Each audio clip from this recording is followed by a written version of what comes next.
Assalamualaikum warahmatullahi wabarakatuh. Nama Muhammad Ilman bin Sukri, nombor matrik 056642.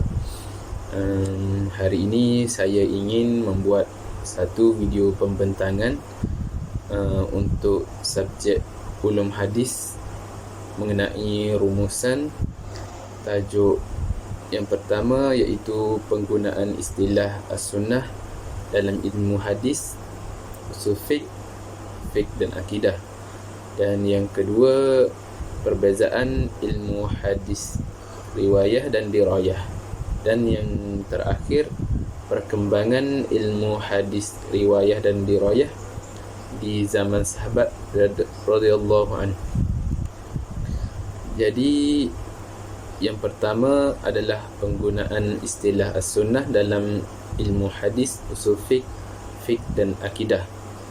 Yang pertama, dalam ilmu hadis, as-sunnah menurut istilah ilmu hadis adalah sama dengan istilah yang digunakan bagi hadis.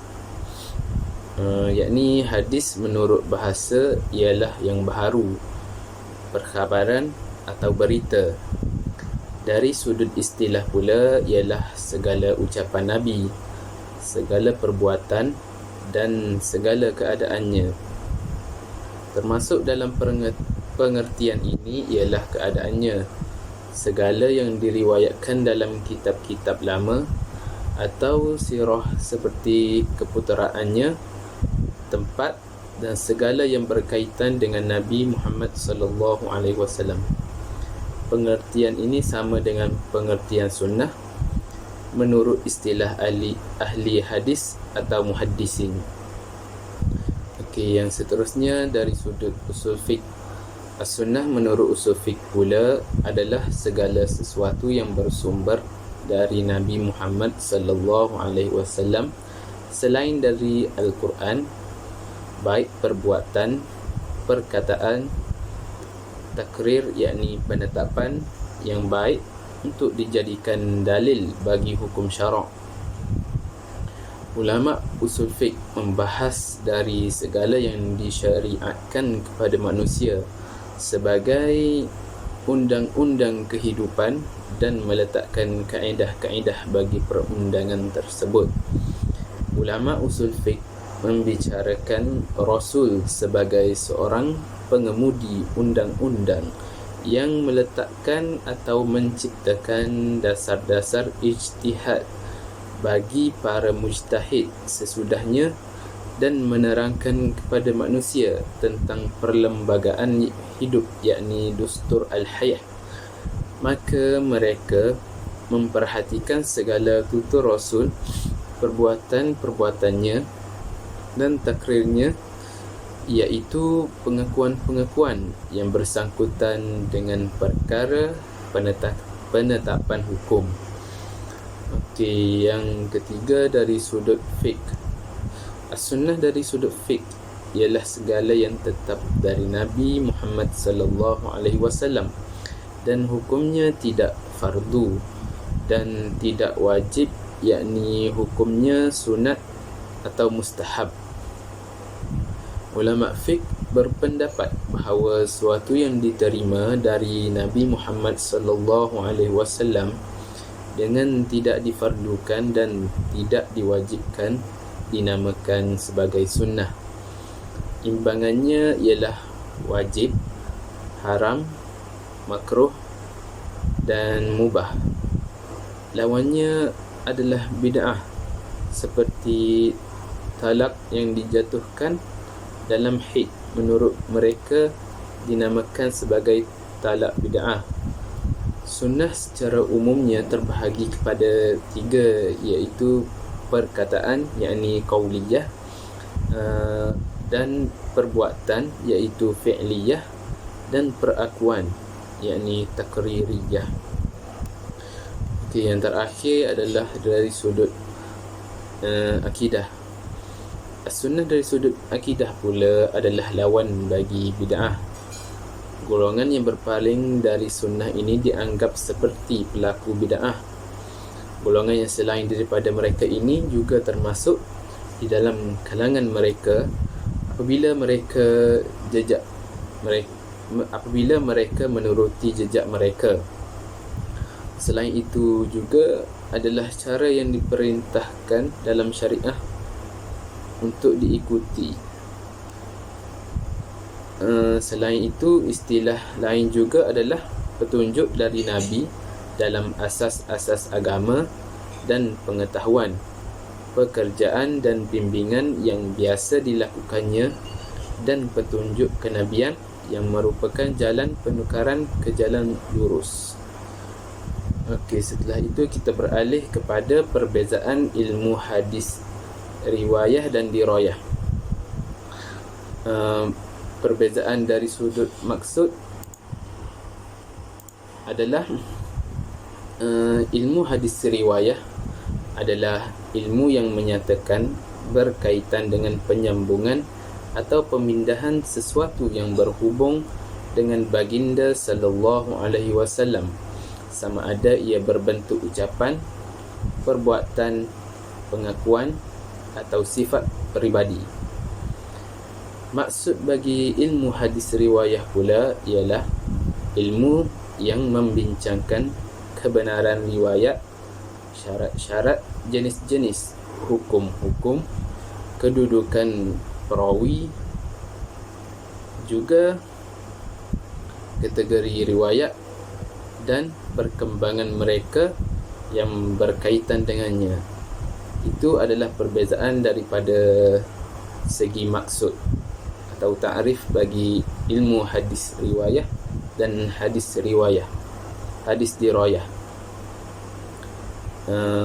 Dari sudut skop hadis pula, untuk perbezaan skop hadis pula untuk ilmu hadis riwayah adalah ia membicarakan mengenai diri dan peribadi Rasulullah sallallahu alaihi wasallam dari sudut keistimewaan di dalam perkataan, perbuatan, pengakuan dan sifat-sifat Nabi sallallahu alaihi wasallam. Untuk skop hadis, ilmu hadis dirayah pula, ini terbahagi kepada dua. Itu yang pertama adalah pengajian matan. Pengajian tentang lafaz sesebuah dari segi sifat perawi, jenis-jenis hadis, bilangan perawi dan banyak lagi. Yang kedua adalah pengajian sanad. Pengajian tentang rangkaian perawi sesebuah hadis dari segi riwayat hadis, dari segi riwayat hidup perawi, metodologi penerimaan riwayat dan banyak lagi. Itu adalah perbezaan dari sudut skop hadis. Dan yang terakhir, perbezaan adalah dari segi matlamat. Matlamat untuk untuk ilmu hadis riwayah adalah untuk memelihara hadis daripada penyelewengan serta kesalahan sudut pemindahan sesuatu yang dihubungkan dengan Rasulullah sallallahu alaihi wasallam. Bagi matlamat untuk ilmu hadis dirayah adalah pendedahan secara lebih praktikal tentang pengajian hadis riwayah. Ia bukan secara untuk mengetahui makna sesebuah hadis, tapi lebih daripada itu, untuk dapat mengeluarkan fatwa dan hukum menepati wakil ataupun keadaan semasa. Okey. Kemudian yang terakhir, yang ketiga adalah untuk membicarakan mengenai perkembangan ilmu hadis riwayah dan dirayah di zaman sahabat radhiyallahu anhu. Para sahabat pula berbeza di antara satu sama lain. Ada yang masuk Islam di awal dan ada juga yang kemudian, yakni lewat dengan itu Ada yang banyak mendengar daripada baginda sallallahu alaihi wasallam, ada pula yang sedikit. Ada di kalangan mereka yang sepenuh masa bersama baginda, dan juga ada yang terhalang untuk bersama-sama Nabi sallallahu alaihi wasallam atas keperluan kehidupan dan mencari rezeki. Dengan itu mereka perlu mendengar dan mengambil hadis di antara satu dengan yang lain. Dengan itu hadis menjadi ilmu yang diriwayat dan dipindahkan. Maka wujudlah ilmu hadis riwayat. Dorongan kepada periwayatan hadis lebih mendesak selepas kewafatan Rasulullah sallallahu alaihi wasallam, kerana semasa hayat baginda para sahabat boleh merujuk terus kepadanya. Namun para sahabat begitu teliti dan berhemah. Imam Bukhari ada meriwayatkan bersumberkan daripada Abdullah bin Zubair, di mana beliau ada bertanya bapanya mengapa beliau tidak banyak meriwayatkan hadis daripada Rasulullah sallallahu alaihi wasallam seperti sesetengah sahabat. Katanya, saya tidak berpisah dengan baginda, tetapi saya mendengar sabdanya, sesiapa yang berdusta ke atasku, maka dia menyediakan tempatnya di neraka. Ini sebagai asas kepada ilmu hadis dirayah. Okey, setakat itu sahaja daripada saya. Syukran. Assalamualaikum warahmatullahi wabarakatuh.